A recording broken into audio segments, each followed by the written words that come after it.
ونستغفره ونؤمن به ونتوكل عليه ونعوذ بالله من شرور أنفسنا ومن سيئات أعمالنا من يهده الله فلا مضل له ومن يضلله فلا هادي له ونشهد أن لا إله إلا الله وحده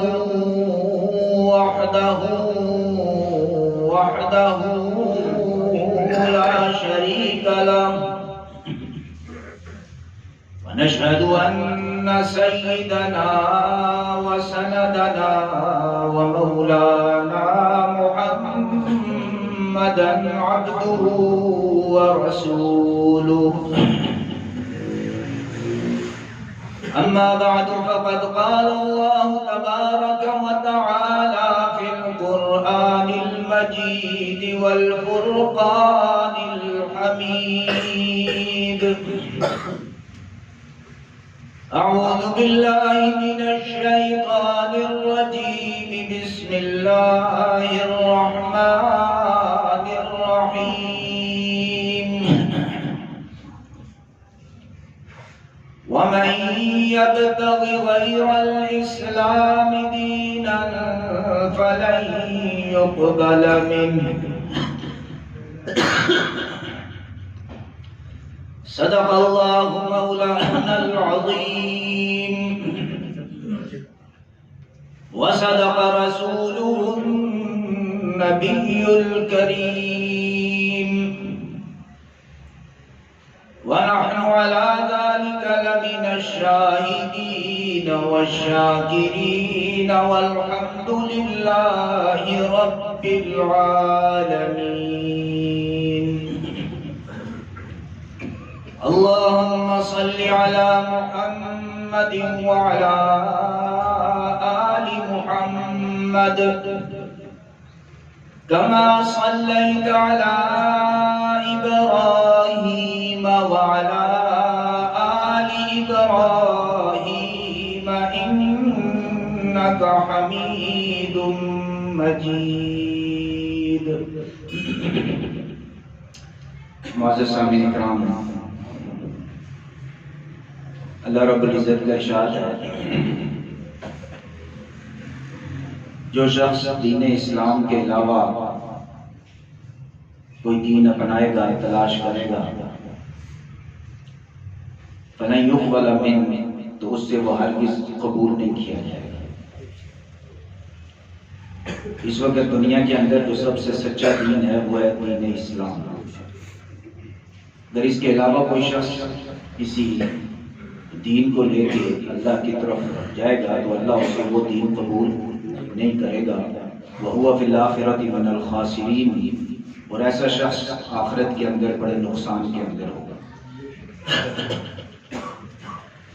سب سے بنیادی جو چیز ہے، سب سے اہم جو بات سمجھنے والی ہے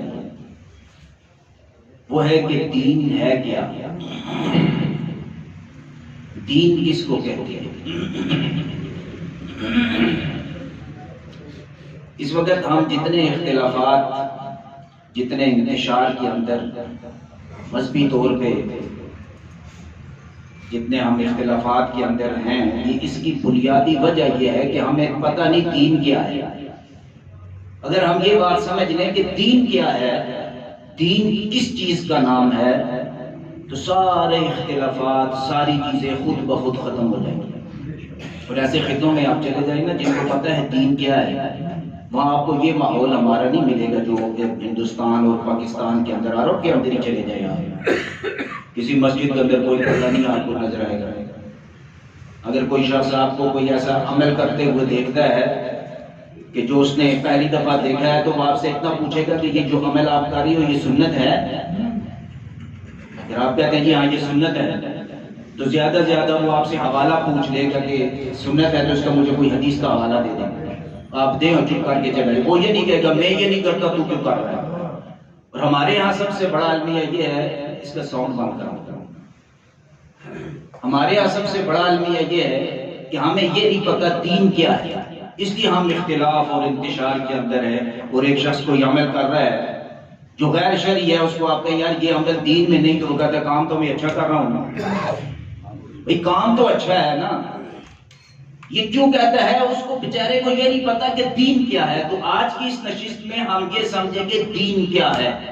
اگر یہ چیز ہمارے دلوں میں اللہ بٹھا دے، اور اللہ سے دعا ہے کہ بٹھا دے، تو بہت ساری چیزوں سے ہم خود بخود بچ جائیں گے جو ہمیں مسلکی اختلافات کے اندر گھیر کے رکھے ہوئے ہیں. اور ہم اتنا سمجھ جائیں گے کہ دین کیا ہے تو بہت ساری چیزیں خود سمجھ آ جاتی ہیں. بہرحال پہلی بات کہ دین کس کو کہتے ہیں، یاد رکھیں دین نام ہے اتباع کا. دین کس کا نام ہے؟ اتباع کا. اپنی مرضی کے مطابق چلنے کا نام دین نہیں. دین نام ہے اتباع کا. اور اتباع کس کو کہتے ہیں؟ اللہ اور اللہ کے رسول کے بتائے ہوئے طریقے پر چلنا. اتباع کا مطلب کیا ہے؟ اللہ اور اللہ کے رسول کے بتائے ہوئے طریقوں پر چلنا. جس طرح اللہ کے نبی چلے اسی طرح چلنا، یہ دین ہے. اور اگر کوئی انسان اپنی مرضی کے مطابق چلتا ہے، وہ اپنی خواہش کو تو پورا کر رہا ہے، دین پر عمل نہیں کر رہا. وہ دین پر عمل نہیں کر رہا. ہمیں بعض دفعہ چیزیں ایسی لگتی ہیں کہ بیائی نہیں وہ دین ہوتا ہے، اور ہوتا بھی ہے دین، لیکن اس میں اتباع رسول نہیں ہوتی، اس لیے وہ دین شامل نہیں ہوتا. بات سمجھ آ رہی؟ میں بھی مثال دوں گا، مثالیں بلکہ دوں گا تو بڑی آسان بات بڑی واضح ہوتے سمجھ آ جائے گی. مثال کے طور پہ ایک شخص ہے، ہمیں کیسے پتا چلے گا کہ میں اپنی مرضی پر عمل کر رہا ہوں یا دین پر عمل کر رہا ہوں؟ ہم کام اچھا کر رہے ہیں، لیکن یہ کیسے پتا چلے گا کہ یہ اچھا کام دین ہے یا میری خواہش پوری ہو رہی ہے؟ یہ سمجھنا ہے بنیادی چیز طور پہ.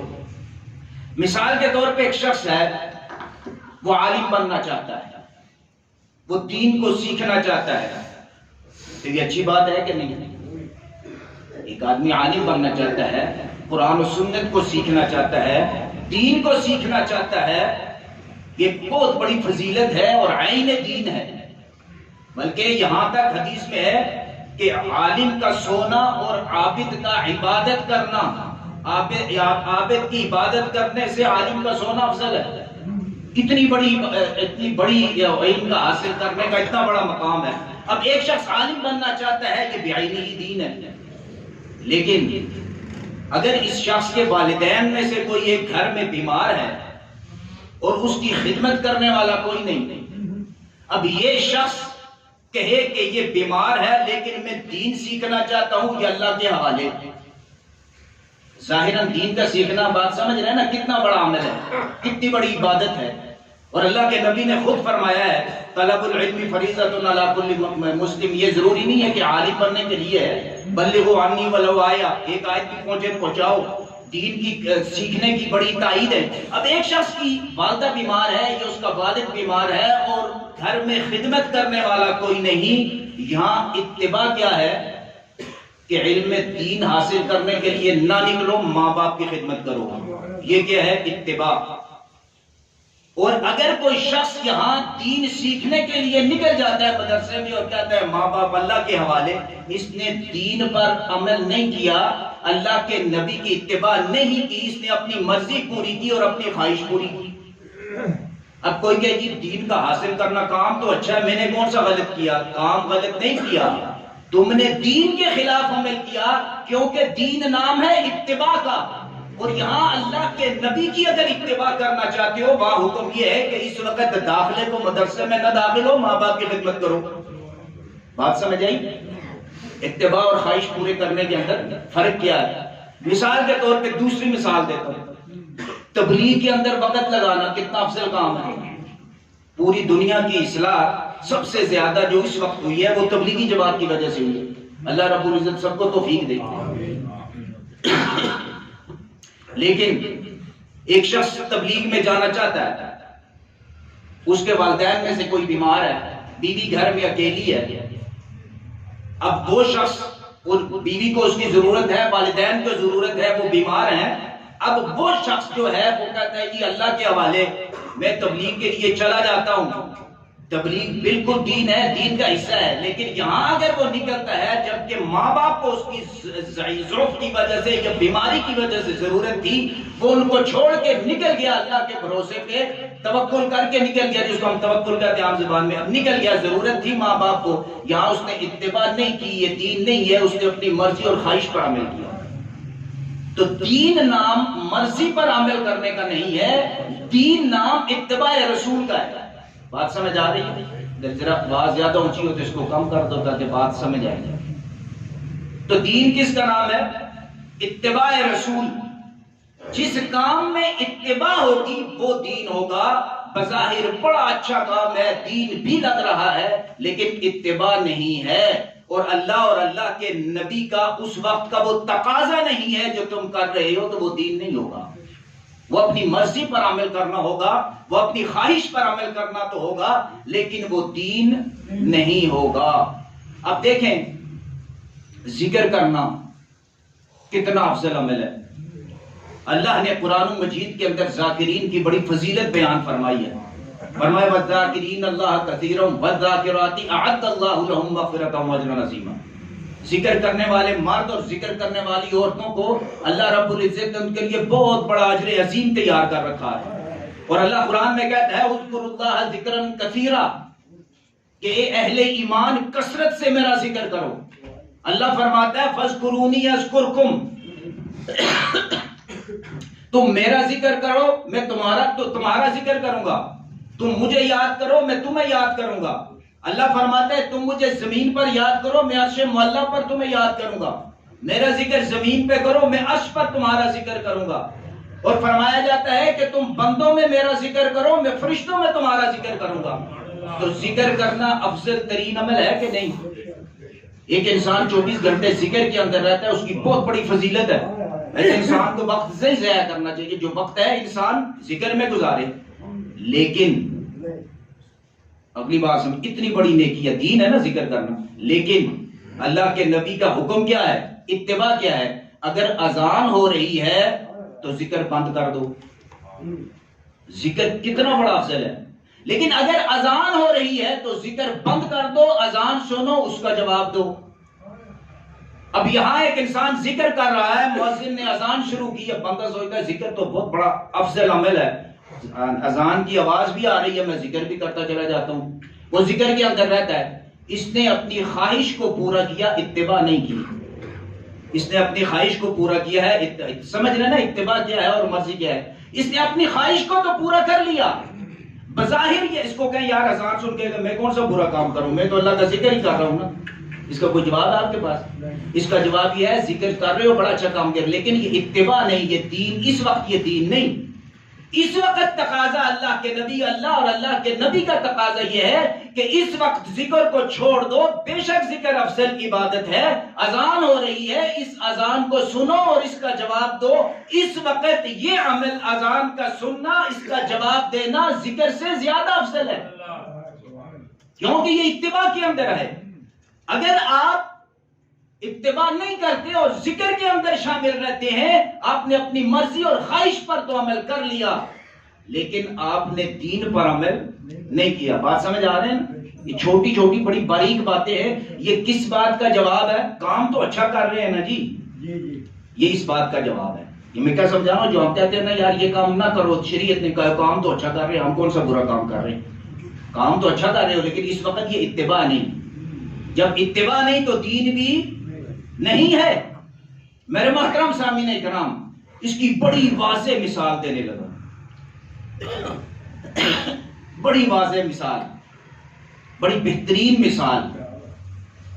ایک مسلمان کی سب سے بڑی خواہش، ایک کلمہ گو کی اس وقت بھی سب سے بڑی یہ خواہش یہ ہوتی ہے کہ اللہ کے نبی صلی اللہ علیہ وسلم کی زیارت نصیب ہو جائے۔ اس سے بڑی کوئی خواہش ہے کسی مسلمان کی؟ کوئی ہو، کسی مسئلے کو ہو، لیکن جس کو رسول اللہ صلی اللہ علیہ وسلم سے محبت ہے تو اس کی ایک خواہش یہ ضرور ہوتی ہے کہ اللہ کے نبی کی خواب میں ہی زیارت ہو جائے، ہوتی ہے نا خواہش۔ اور اگر کوئی ایسے بزرگ موجود ہیں بہت سارے کہ جن کو زیارت ہوئی ہو تو خاص طور پہ کئی لوگ پیدل سفر کر کے ان کی زیارت کرنے جاتے ہیں، یار اس کو خواب میں اللہ کے نبی کی زیارت ہوئی، ایسا ہے کہ نہیں؟ تو رسول اللہ صلی اللہ علیہ وسلم اس وقت بھی 1500 سال بعد بھی ایک مسلمان کی سب سے بڑی خواہش کیا ہے کہ مجھے خواب میں اللہ کے نبی کی زیارت ہو۔ تو جو لوگ رسول اللہ صلی اللہ علیہ وسلم کے دور میں ایمان لائے ان کے اندر کیسی تڑپ ہوئی ہوگی اللہ کے نبی کے چہرے کی زیارت کی۔ بات سمجھ رہے ہیں نا؟ جو اللہ کے نبی کے دور میں ایمان لے کے آئے ان کے دلوں کے اندر کیسی تڑپ ہوئی ہوگی، صرف خواہش نہیں، تڑپ اللہ کے نبی کے چہرے کی زیارت کرنے کی۔ اور صحابہ دور دور سے سفر کر کے صرف اس لیے آتے تھے کہ امام الانبیاء صلی اللہ علیہ وسلم کے چہرے کی زیارت کر لیں۔ اور حضرت ابوبکر صدیق رضی اللہ تعالیٰ عنہ نے جو اپنی پسندیدہ چیزوں کا ذکر فرمایا نا کہ مجھے 3 چیزیں اس دنیا میں جو پسند ہیں، ان میں پہلی کیا تھی کہ یا رسول اللہ نگاہ میری ہو، چہرہ آپ کا ہو، کہ میں دیکھتا چلا جاؤں۔ کہ پہلی خواہش سیدنا حضرت ابوبکر کہ چہرہ آپ کا ہو، نگاہ میری ہو اور میں اس کو دیکھتا چلا جاؤں۔ تو جو اس وقت لوگ اہل ایمان موجود تھے ان کی سب سے بڑی تڑپ بھی یہی ہوتی تھی کہ اللہ کے نبی کی زیارت ہو، اور وہ سفر کر کے اپنے گھروں سے رسول اللہ صلی اللہ علیہ وسلم کے چہرے کی زیارت کے لیے تشریف لاتے تھے۔ لیکن ایک شخصیت ایسی بھی تھی جس نے اس خواہش پر اتباع کو ترجیح دی۔ بات سمجھیے گا، اتباع کیا ہے؟ ایک شخصیت ایسی بھی ہے کہ اس نے اس طرف پر کہ اللہ کے نبی کے چہرے کی اور دیکھیں، اللہ کے نبی کے چہرے کی زیارت یہ عبادت ہے کہ جس نے ایک لمحے کے لیے نبی علیہ السلام کی مجلس میں ایمان کی حالت میں آ گیا، وہ مقام صحابیت پہ پہنچ گیا۔ یعنی نبی علیہ السلام کے چہرے کی زیارت کرنا، آپ کی مجلس میں بیٹھنا اتنی بلندی عطا کر دیتا ہے، پوری امت مل کے عبادت کرتی رہے اس کے جوتوں کی خاک تک نہیں پہنچ سکتی، اتنا بڑا مقام ہے کیونکہ مقام صحابیت مل گیا۔ لیکن ایک شخصیت ایسی بھی ہے جس نے امام الانبیاء محمد الرسول اللہ صلی اللہ علیہ وسلم کی اتباع کرتے ہوئے مقام صحابیت کو چھوڑ دیا۔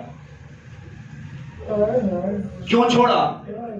اب نام کون کے ہوں گے؟ حضرت اویس قرنی رحمت اللہ علیہ اللہ کے نبی کے دور کے اندر ہے، اللہ کے نبی سے عشق اور محبت کی انتہا پر ہے اور چاہتے ہیں کہ میں امام الانبیاء صلی اللہ علیہ وسلم کے چہرے کی زیارت کروں۔ یاد رکھے، خواہش، مرضی اور اتباع میں فرق بیان کر رہا ہوں، اور یہ بہت بڑی مثال ہے جو اللہ کے نبی صلی اللہ علیہ وسلم کے دور کی مثال ہے۔ اور اللہ کے نبی صلی اللہ علیہ وسلم سے اجازت چاہی، یا رسول اللہ ماں ضعیف ہے، کمزور ہے، بیمار ہے، لاچار ہے، خدمت والا کوئی نہیں، لیکن میری آنکھیں تڑپ رہی ہیں آقا کے چہرے کی زیارت کے لیے، میں ماں کو چھوڑ کے کیا آقا کے چہرے کی زیارت کرنے آ جاؤں؟ اللہ کے نبی صلی اللہ علیہ وسلم نے فرمایا کہ اس وقت ماں کی خدمت کرو، میرے چہرے کی زیارت کو چھوڑ دو۔ ان کے دل میں تڑپ تھی کہ نہیں تھی؟ لیکن اللہ کے نبی کا حکم کیا ہے؟ اتباع کیا ہے؟ اللہ کے نبی کے حکم کو ماننا، اس کو کہتے ہیں اتباع۔ خواہش کا رسول اللہ صلی اللہ علیہ وسلم کے چہرے کو دیکھ کے مقام صحابیت ملتا ہے، اس سے محروم ہو گئے اتنے بڑے مقام سے۔ اللہ کے نبی نے فرمایا نہیں، ماں کی خدمت کرو۔ اب ماں کی خدمت میں لگ گئے، کیا ان کا دل تڑپا نہیں ہوگا کہ میں امام الانبیاء کے چہرے کو دیکھوں؟ انہوں نے یہ تو نہیں کہا کہ چلے میں رسول اللہ کے چہرے کو دیکھ کے مقام صحابیت تو حاصل کر لوں، کام تو اچھا کر رہا ہوں۔ کام اچھا تھا کہ نہیں تھا؟ اس سے بڑھ کر کام ہی کوئی نہیں جہاں مقام صحابیت ملتا ہو۔ لیکن اتباع کیا ہے کہ اللہ کے نبی نے حکم دے دیا نہیں، اب ایسا اپنی ماں کی خدمت کرو، اور ماں کی خدمت میں لگے رہے یہاں تک کہ امام الانبیاء محمد رسول اللہ صلی اللہ علیہ وسلم رحلت فرما کے وصال ہو گیا، اس دنیا سے تشریف لے گئے، زیارت نہیں کر سکے۔ اب دیکھیں اس اتباع میں ان کو مقام کیا ملا؟ چہرے کی زیارت نہیں کی، مقام صحابیت سے محروم ہو گئے، لیکن مقام کیا ملا؟ اتباع کے اندر مقام کیا ملا کہ اللہ کے نبی صحابہ کو فرماتے ہیں کہ جب اویس قرن سے آئے گا اپنے حق میں، امت کے حق میں دعا کرانا۔ صحابہ کو جو مقام صحابیت پر ہے، یہ ہے اتباع۔ یہ نہ کہا کرے کام تو اچھا لگ رہا ہے، بھائی قرآن ہی پڑھ رہے ہیں، ہم کون سا اور کام کریں؟ بھائی پڑھے ہو، اتباع نہیں ہے، یہ اتباع نہیں ہے۔ آج یہ مروجہ جو قرآن خوانی ہم کراتے ہیں، کسی کو یار نہ کرا، وہ کیا کہتا ہے؟ وہ قرآن ہی پڑھ رہے ہیں، کام تو اچھا ہے۔ دین اچھے کام کا نام نہیں، دین اتباع کے نام کا ہے۔ جہاں اللہ کے نبی کا حکم ہے وہاں پڑھو، جہاں نہیں ہے وہاں رک جاؤ۔ وقت کا تقاضا دیکھو کہ اللہ کے نبی کا تقاضا اس وقت کیا ہے، اللہ ہم سے اس وقت کون سی عبادت چاہتا ہے اور اس کا طریقہ کار کیا ہے، اس کو کیا کہتے ہیں؟ اتباع۔ ابھی مجھے پچھلے کچھ فون آئے گی، شب معراج کا جو روزہ ہے یہ سنت ہے۔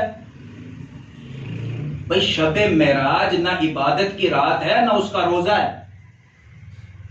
اب کہنے والا کہ جی ہم عبادت ہی تو کر رہے ہیں، عبادت ہی کر رہے ہیں نا، نفل ہی پڑھنے ہیں، تو شب معراج کا اگر روزہ کئی لوگ رکھتے ہیں کہ روزہ ہی رکھ رہے ہیں، کام تو اچھا ہے، وہ بھائی اتباع نہیں ہے۔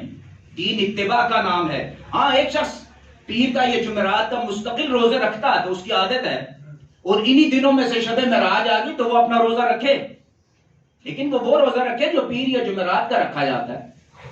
اور جو ایک آدمی روزانہ ہی رات کو اٹھ کے تہجد پڑھتا ہے، عبادت کرتا ہے، شب معراج میں بھی کرے، لیکن خاص کر دینا کہ یہ عبادت کی رات ہے تو نہیں ہے۔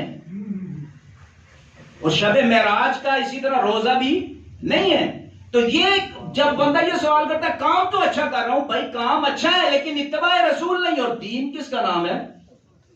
اتباع رسول کا نام ہے۔ حضرت عباسِ قلعی رحمت اللہ علیہ کی بات ہو رہی تھی کہ رسول اللہ صلی اللہ علیہ وسلم کے چہرے کی زیارت کیوں نہیں کی؟ اتباع رسول میں حکم یہ تھا کہ نہیں، اس وقت زیارت کو چھوڑو، کیا کرو؟ ماں باپ کی خدمت کرو۔ اللہ کے نبی نے یہ نہیں کہا اللہ پر توکل کر کے آ جاؤ،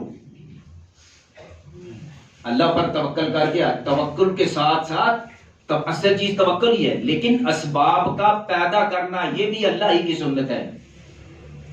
اسباب کو اپنا کر توکل ہے، اسباب کو چھوڑ کے توکل نہیں ہے۔ بیمار ہوتے ہیں تو دوائی کھائیں پھر اللہ پر توکل کریں۔ آدمی دوائی نہ کھائے توکل اللہ بیٹھا رہے، یہ حماقت ہے، یہ بے وقوفی ہے۔ علاج کس نے تجویز کیا؟ اللہ کے نبی نے کیا۔ تو اتباع کے اندر اللہ کے نبی صلی اللہ علیہ وسلم نے علاج کروایا کہ نہیں کروایا؟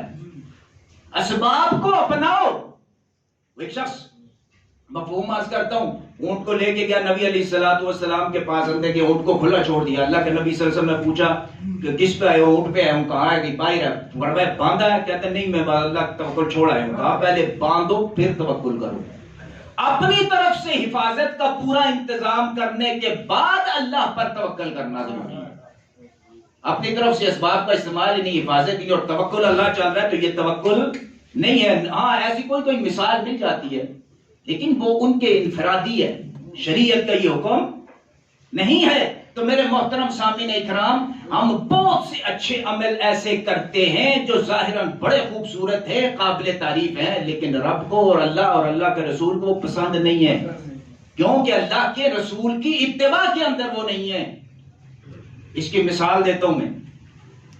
ایک دلہن کو عورتیں تیار کر رہی ہیں، دلہن کو، اور وہ بڑی اچھی تیار ہوتی ہے۔ دلہنوں کو تیار کرتے ہیں نا آج کل، وہ بڑے جدید انتظامات ہیں۔ تو وہ دلہن کی دلہن کی لوگ عورتیں تعریف کر رہی ہیں، بڑی اچھی لگ رہی ہے۔ عورتیں کیونکہ تعریف سے بڑی خوش ہوتی ہیں، تو بزرگوں نے مثال دی ہے کہ وہ دلہن کی بڑی تعریف کریں لیکن وہ دلہن کا سے مس نہیں، اس کے چہرے پہ کوئی خوشی کے آثار نہیں، ورنہ عورت کی تعریف کی جائے تو عورت پھولے نہیں سماتی۔ تو کسی عورت نے پوچھا کہ یہ اتنے لوگ تیری تعریف کر رہے ہیں تو خوش کیوں نہیں ہوتی؟ اس نے جو جواب دیا وہ سمجھے۔ اس نے کہا ان کی تعریف میرے لیے کوئی اہمیت نہیں رکھتی، ان کی تعریف کی کیا بات ہے؟ جس کے لیے تیار ہوئی ہوں اگر اس کو ہی پسند نہ آئے تو ان کی تو ساری تعریفیں بیکار، ان کی کوئی تعریف کسی کام کی نہیں، ہوا میں ختم۔ اصل بات تو یہ ہے کہ جس کے لیے تیار ہوئی ہے، جس سے نکاح ہے، وہ پسند کرے، وہ کہے کہ تو اچھی لگ رہی ہے تو پھر بات بنتی ہے۔ اس سے ایک اہم بات سمجھیں، عمل وہی اچھا ہے جس کے لیے کیا جا رہا ہے وہ پسند کرے۔ میں اور آپ پسند کریں یہ اچھا تو ہے نا، مجھے تو اچھا لگ رہا ہے، کام تو نیکی کا ہے بھائی، اللہ کو پسند آئے گا تو اچھا ہوگا۔ تم جتنا اچھا عمل کر رہے ہو اگر اتباع کے اندر نہیں، اللہ کوئی پسند نہیں، اللہ کے نبی کوئی پسند نہیں ہے، تو پھر فائدہ اچھے عمل کا۔ تو یہ کبھی نہ کہیں کہ کام تو اچھا ہے نا، کام اچھا وہی ہے جو اللہ کے نبی کی اتباع کے اندر ہے۔ اگر اللہ کے نبی کی اتباع کے اندر وہ کام نہیں تو کوئی کام اچھا نہیں۔ وہ ظاہراً اسی عورت اس دلہن کی طرح ہی ہے کہ لوگ تو تعریفیں کریں گے آپ کی، بڑا اچھا کمر، بڑا بزرگ، بڑا نیک آدمی، بڑا یہ 100 بندہ کھانا کھا گیا، 40 بندہ کھانا کھا گیا، یہ ہو گیا وہ ہو گیا، بڑی تعریفیں ہو رہی۔ رب کوئی پسند نہیں ہے تو کیا ہو گیا؟ بیڑا غرق ہو گیا۔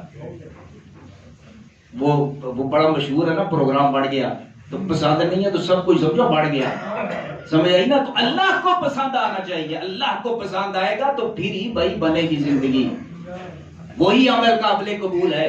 تو اس لیے کبھی یہ نہ کہیں کہ جی کام تو اچھا کر رہا ہوں میں، نہیں، کام وہی اچھا ہے جو اتباع کے اندر ہے۔ اور میرے محترم پھر یاد رکھیں، جتنی بدعات پیدا ہوتی ہیں نا اسی وجہ سے ہوتی ہیں۔ ہمیں کام اچھا لگ رہا ہوتا ہے لیکن وہ اتباع میں نہیں ہوتا۔ عید میلاد النبی لوگوں کو بڑا برا بھی لگے گا، لیکن میں اتنی لمبی تمہید باندھ کے اسی لیے آیا ہوں۔ عید میلاد النبی، پھر کہتے ہیں اللہ کے نبی کی پیدائش پر خوشی منانا جرم ہے؟ کوئی جرم نہیں ہے، سب سے بڑی خوشی کہتے ہیں کیوں نہیں مناتے؟ اتباع نہیں ہے۔ دین اتباع کا نام ہے۔ بظاہر بہت سے اچھے اعمال لگتے ہیں لیکن اگر اتباع کے باہر ہیں، اتباع کے باہر ہیں تو وہ دین نہیں، وہ رب کو پسند نہیں۔ اور عمل وہی ہے جو رب کو پسند ہو۔ اس پر فتوے لگتے ہیں، اس پر یہ گستاخ فلانا۔ بنیاد سمجھے دین کیا ہے؟ دین اتباع کا نام ہے، جہاں اتباع ہے دین ہے، جہاں اتباع نہیں ماں دین بھی ہے۔ وہ عمل جتنا خوبصورت لگتا ہے کہ حضرت عباس قرنی رحمت اللہ علیہ اتباع کے اندر امام الانبیاء کے چہرے کی زیارت کو چھوڑ دیتے ہیں یار، اس سے بڑی کون سی مثال ہے؟ اصل چیز ہے اتباع۔ پھر بعض دفعہ بعض لوگوں کو وہم ہوتا ہے اللہ نے بعض حالات میں بعض اعمال میں رخصت دی ہے، بعض حالات میں بعض اعمال میں اللہ نے کیا کیا ہے؟ رخصت دی ہے۔ اب جو صوفی آدمی، بزرگ آدمی جس کو پتہ نہیں ہوتا اتباع کا، وہ جب اس رخصت پہ عمل کرتا ہے تو بعض دفعہ اس کا دل مطمئن نہیں ہوتا۔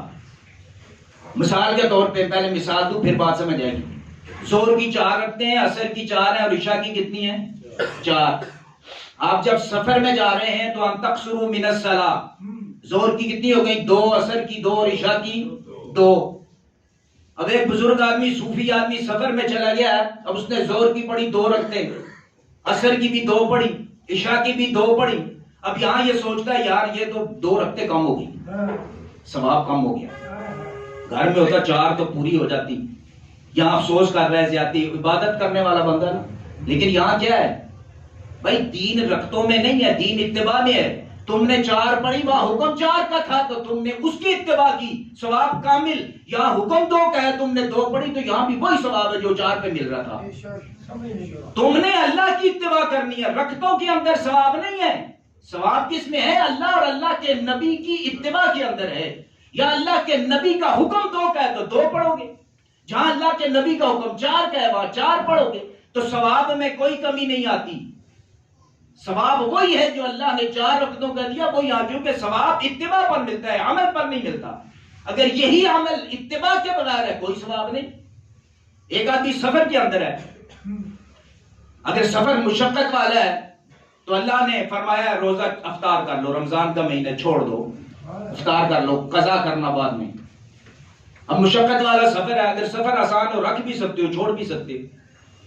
آج کل تو سفر بہرحال آسان ہے، لیکن اگر مشقت والا سفر آپ کا پیدل سفر ہے، گھوڑوں پہ سفر ہے، آپ جا رہے ہیں تو روزے کو چھوڑ دیا۔ اب روزے کو جب چھوڑا اور جب یا بیمار ہو گیا بندہ، بیمار آدمی کو بھی کیا ہے کہ جب صحت مند ہو تو قضا کرو، اب بیماری کی وجہ سے چھوڑ دیا۔ صوفی ایسا تھا، رمضان گزر گیا، بعد میں جب روزہ رکھا بڑا پچھتایا، یار نہ سفر پہ جاتا نہ بیمار ہوتا تو رمضان میں ہی اگر میں یہ روزہ رکھتا تو مجھے رمضان کی برکتیں اور اس کا ثواب مل جاتا۔ اب میں نے رمضان کا روزہ چھوڑا، بے شک مجبوری میں چھوڑا، اب رمضان کے بغیر روزہ رکھ رہا ہوں تو وہ ثواب تو نہ ملا جو رمضان میں ملنا تھا۔ یہ غلط فہمی ہے۔ جس آدمی نے سفر میں روزہ چھوڑا یا بیماری میں جب غیر رمضان میں قضا کرے گا، بعینہ ہی وہی ثواب ملے گا جو رمضان کے روزے کا تھا۔ کیوں؟ اس نے اپنی مرضی سے چھوڑا یا اتباع کے اندر چھوڑا؟ اس نے اتباع کے اندر چھوڑا. اللہ نے جو رخصت دی ہوئی تھی اس رخصت کو اپنایا, تو وہ رخصت تو اللہ نے دی تھی نا, میں نے آپ نے تو نہیں دی. وہ جب غیر رمضان میں اس کی قضا کرے گا یا بیماری کے بعد صحت مند ہونے کے بعد قضا کرے گا, اس کو بعینی ہی وہی برکات وہی ثواب ملے گا جو رمضان کے روزے کا تھا, جو رمضان کے اندر تھا. اور اگر اتباع کے بغیر چھوڑا, مثال کے طور پر آدمی نے روزہ توڑ دیا, کوئی مجبوری نہیں تھی, توڑ دیا, کفارہ بھی ادا کر گیا, اس کے باوجود ساری زندگی روزے رکھتا رہے, روزے کے اس روزے کا ثواب نہیں حاصل ہو سکتا.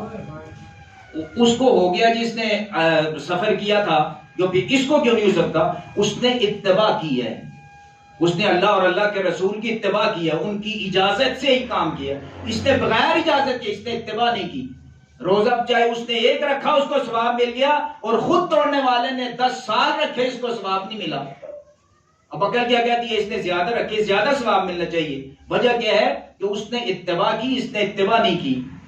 یہ سزا کے طور پہ اب روزے رکھ رہا ہے, یہ کفارہ, یہ سزا کے طور پہ, یہ تو سزا مل رہی ہے اس کو جو اس نے وہاں توڑا تھا, اس کو کہتے ہیں کفارہ. تو میرے محترم سامعین اکرام, جن اعمال میں اللہ نے رخصت دی ہے وہاں رخصت پر عمل کرنے کا بھی ثواب ہے. ایک آدمی نوافل کا بہت بڑا عادی ہے, نفل پڑھتا ہے, ذکر کرتا ہے, اذکار کرتا ہے, تہجد پڑھتا ہے. اب سفر میں چلا گیا, اس کی نفلی عبادت رہ گئی, تہجد رہ گئی, یا بیمار ہو گیا, نفلی عبادت رہ گئی, ذکر اذکار رہ گئے, تہجد رہ گئی. اس کے نامہ اعمال میں وہ ساری نیکیاں اللہ خود بخود لکھ دے گا جو یہ کرتا تھا سفر کی یا بیماری کی وجہ سے رہ گئی ہیں.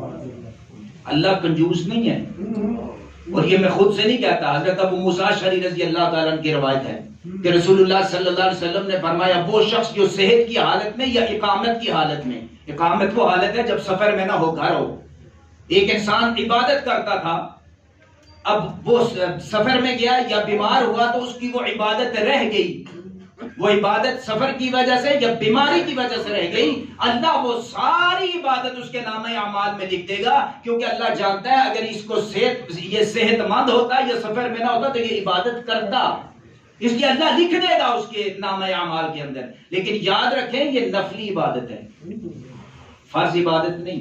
یہ کیا ہے؟ نفلی. فرض عبادت کا ادا کرنا یہ ضروری ہے. ہاں اس کے اندر اللہ نے جو تخفیف کی ہے اس پر عمل کیا جا سکتا ہے. مثال کے طور پہ ایک انسان بیمار ہے, کھڑا ہو کے نماز نہیں پڑھ سکتا, اس کو حکم کیا ہے؟ بیٹھ کے پڑھ. اس کو کیا حکم ہے؟ بیٹھ کے پڑھ. ایک انسان بیمار ہے, بیٹھ کے بھی نہیں پڑھ سکتا, اور تخفیف ہے, لیٹ کے پڑھ. لیکن چھوڑ کسی حالت میں نہیں سکتا, یہ فرائض ہے. لیٹ کے پڑھ, بیٹھ کے پڑھ, جس حالت کے اندر پڑھ.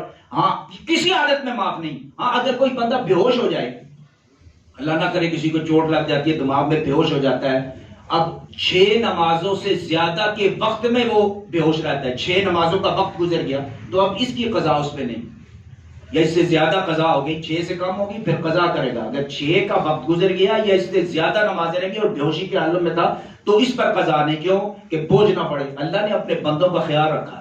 باقی کسی حالت کے اندر کیا ہے؟ نماز معاف نہیں ہے. یہ نفلی عبادات اگر چھوٹ رہی ہے وہ لکھی جائے گی, اگر فرض چھوڑ رہا ہے وہ نہیں لکھی جائے گی. اس لیے بیماری ہے, سفر ہے, حضر ہے, کوئی بھی چیز ہے, وہ انسان فرائض کی ادائیگی بہت ضروری ہے, یہ کرے گا. ہاں اللہ نے سہولت دے دی, اب ایک آدمی بیٹھ کے نماز پڑھ رہا ہے, اب پریشان ہے, یار میں کھڑا ہو کے نماز نہیں پڑھ سکتا, بڑی پریشانی ہے. پریشانی کی اجازت کس نے دی ہے؟ اجازت رب نے دی ہے. تمہیں وہی ثواب ملے گا جو کھڑے ہو کے ثواب ملتا ہے. تم تو رب کے حکم پر عمل کر رہے ہو, اپنی مرضی سے تھوڑے ہی کر رہا ہے بندہ. اب یاد رکھیں بعض لوگ ایسے ہوتے ہیں جو مشقت کو برداشت کرنے میں بڑا فخر محسوس کرتے ہیں, وہ سوچتے ہیں بڑا ثواب ہو رہا ہے, بڑی اہم بات. اس میں بہت لوگ غلط فہمی کے اندر مبتلا ہیں. مثال کے طور پہ ایک آدمی بیمار ہے, اس کے گھٹنوں میں درد ہے, کمر میں درد ہے, ریڑھ کی ہڈی کا مسئلہ ہے, کوئی ایسا مسئلہ ہے کہ وہ کھڑا ہو کے نماز نہیں پڑھ سکتا شدت تکلیف کی وجہ سے, اور ڈاکٹر نے منع کر دیا بھائی کھڑے ہو کے نماز نہیں پڑھنی. اب یہ صاحب یہ سوچتے ہیں کہ اگر میں کھڑا ہو کے نماز پڑھتا ہوں تو مجھے درد بھی ہوگا, تکلیف بھی ہوگی, اس مشقت کو برداشت کرتے ہوئے جب نماز پڑھوں گا تو ثواب زیادہ ہوگا. ذہن میں ایک بات آتی ہے نا کہ جب اتنی تکلیف میں برداشت کروں گا اللہ کے لیے تو مجھے کیا ہوگا؟ ثواب بھی زیادہ ہوگا. اور یہ کھڑا ہو کے نماز پڑھتا ہے، باوجود اس کو تکلیف ہے، تو یاد رکھیں بہت سارے بعض بزرگوں، کابرین، اولیاء کرام سے کچھ واقعات ایسے منقول ہیں جنہوں نے ایسا کیا، وہ ان کا انفرادی عمل ہے. یہاں بات ہو رہی ہے اتباع کی، یہاں کیا بتا کے اتباع کی. تو یاد رکھیں ایسی مشقت کا اٹھانا یہ خلاف سنت ہے، یہ سنت نہیں. کیوں؟ بخاری شریف کی روایت میں ہے کہ اللہ جب رسول اللہ صلی اللہ علیہ وسلم کو دو راستوں میں سے کسی ایک کے انتخاب کا اجازت دیتے، اختیار دیتے، تو اللہ کے نبی آسان راستے کو اختیار فرماتے. اللہ کے نبی کس کو آسان راستے کو اختیار فرماتے، مشقت والے راستے کو اختیار نہیں فرما. کہاں؟ جہاں اختیار دیا گیا. اب ایک آدمی کو تکلیف ہے، درد ہے، اس کو اختیار ہے چاہے بیٹھ کے نماز پڑھ چاہے کھڑا ہو کے پڑھ، اختیار ہے نا. اب وہ مشقت والا راستہ اپناتا ہے، کھڑا ہو کے پڑھتا ہے، درد والا اپناتا ہے، تو یہ خلاف سنت ہے. اللہ کے نبی نے تو آسانی والا راستہ اپنایا. کیوں اپنایا؟ کیا اللہ کے نبی نے اس لیے اپنایا تاکہ میری جان کو راحت ملے؟ نہیں، جان کی راحت کا خیال اللہ کے نبی صلی اللہ علیہ وسلم نے کبھی نہیں کیا. جان کی راحت کا اگر خیال کرتے تو ساری رات کھڑے ہو کے قیام میں نوافل نہ پڑھتے کہ پاؤں مبارک سوج جائے. اللہ کے نبی نے کیوں اختیار کیا؟ تاکہ میری عاجزی اور کمزوری رب کے سامنے ظاہر ہو. سمجھ آ رہی؟ آسان راستہ کیوں اختیار کرنا ہے؟ اللہ کے سامنے عبدیت کا اظہار. یا اللہ میں تو بڑا کمزور، عاجز، کمزور بندہ ہوں، ضعیف بندہ ہوں، آپ مالک الملک ہے، میری کیا حیثیت، میں کمزور بندہ ہوں. اور جو کمزور ہوتا ہے وہ آسانی کی طرف جاتا ہے یا مشقت کی طرف جاتا ہے؟ آسانی کی طرف جاتا ہے. اگر کوئی انسان اس کے باوجود مشقت کی طرف جاتا ہے تو یہ عاجزی نہیں ہے، یہ اللہ کے سامنے بہادری ظاہر کرنے کے مترادف ہے. اور اللہ کے سامنے بہادری ظاہر کرنا یہ دین ہے. اللہ کے سامنے جرأت کا اظہار نہیں ہوتا، کافروں کے سامنے ہوتا ہے. یہ کافروں کے سامنے جرأت کے اظہار. اللہ تو مالک الملک ہے، خالق الکل ہے.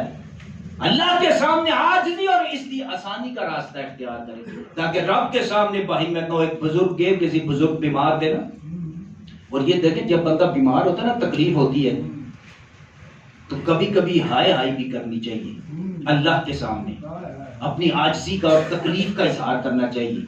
بعض لوگ بزرگ ہوتے ہیں بیچارے لیکن بیمار ہو جاتے ہیں، کبھی تکلیف کا اظہار نہیں کرتی، ہائے کراہتے نہیں ہیں. رب کے سامنے آنسو نہیں گرتا، مرد کا آنسو نہیں نکلتا، جو مرضی ہو.